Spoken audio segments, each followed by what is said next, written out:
Hello friends, అందరికీ నమస్కారం. ముందుగా మీరు మా ఛానల్ని సబ్స్క్రైబ్ చేసుకోకపోతే సబ్స్క్రైబ్ చేసుకొని పక్కనే ఉన్న బెల్ ఐకాన్ని క్లిక్ చేసి ఆల్ సెలెక్ట్ చేసుకోండి. మా వీడియోస్ని లైక్ చేసి షేర్ చేయండి. మే 13 సోమవారం తులారాశి వారికి జరిగే శుభ అశుభ ఫలితాలేంటో ఈరోజు మనం తెలుసుకుందాం.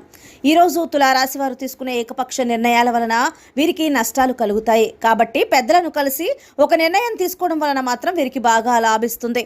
వంశపారంపర్యంగా తులారాశి వారికి దక్కిన ఆస్తులను నిలబెట్టుకోవడానికి ఎక్కువగా కృషి చేస్తూ ఉంటారు. తులారాశి వారు ఈ రోజు ప్రేమకు ఎంతో ప్రాధాన్యత ఇస్తారు. అంతే మోతాదులో స్నేహానికి కూడా ప్రాధాన్యత ఇస్తారు. స్నేహితులు కష్టాల్లో ఉన్నప్పుడు వారికి అవసరమైన సలహాలు ఇవ్వటమే కాకుండా ఆర్థిక సహాయాన్ని సైతం చేస్తారు. స్నేహితులకి కష్టాల్లో వీరు దేవుడులాగా కనిపిస్తూ ఉంటారు. వీరి యొక్క జీవిత గమనాన్ని బట్టి వీరి యొక్క స్వభావాన్ని అంచనా వేయవచ్చు.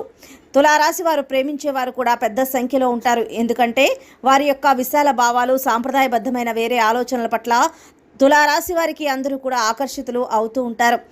తులారాశి వారు ఈరోజు అతి జాగ్రత్తగా ఉండాల్సిన సమయం అయితే కనిపిస్తుంది.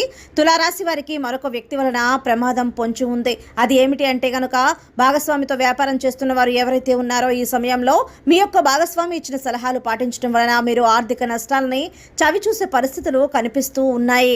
కాబట్టి తులారాశి వారు ఈ విషయంలో జాగ్రత్తగా ఉండటం ఎంతైనా అవసరం. మీ శ్రేయోభిలాషులతో, అనుభవజ్ఞులతో చర్చించి నిర్ణయాలు తీసుకోండి. మీ కుటుంబంతో చర్చించి మాత్రమే నిర్ణయాలు తీసుకోండి. లేదంటే మీరు భారీ నష్టాలను చవిచూసే అవకాశం ఉంది. తులారాశి వారు మీరు చేసే చిన్న చిన్న పొరపాట్ల కారణం వల్ల మీ తోటి ఉద్యోగులు మిమ్మల్ని విరోధులుగా భావించి ఎవరైతే ఉన్నారో మీపై నేర ఆరోపణలు చేసే అవకాశాలు కనిపిస్తూ ఉన్నాయి. ఇక తులారాశి వారు చేయవలసిన పరిహారాలు చూసుకున్నట్లయితే ఈరోజు తులారాశి వారు శివ భగవాను నిత్యం స్మరిస్తూ ఉండాలి. తులారాశి వారు శివనామ స్మరణలో మీకు వీలైనంత సమయం గడిపినట్లయితే ఆ బౌలశంకరుడు మీకు ఉన్న ప్రతికూలతను అనుకూలంగా మారుస్తారు. అలాగే సుబ్రహ్మణ్యేశ్వర స్వామిని ఆరాధన చేయటం కూడా తులారాశి వారికి ఈరోజు మంచి మేలు చేస్తుంది. కాలభైరవ స్తోత్ర పారాయణం వీరి జీవితంలో ఎన్నో శుభ ఫలితాలను ఇస్తుంది. సో ఫ్రెండ్స్, చూశారు కదా తులారాశి వారి జాతకం ప్రకారం తులారాశి వారికి మే 13 సోమవారం ఎలా ఉండబోతోందో, చేయవలసిన పరిహారాలు ఏంటో ఈరోజు మనం ఈ వీడియోలో తెలుసుకున్నాం కదా. సో ఫ్రెండ్స్, మీకు కనుక వీడియో నచ్చినట్లయితే లైక్ చేసి షేర్ చేయండి.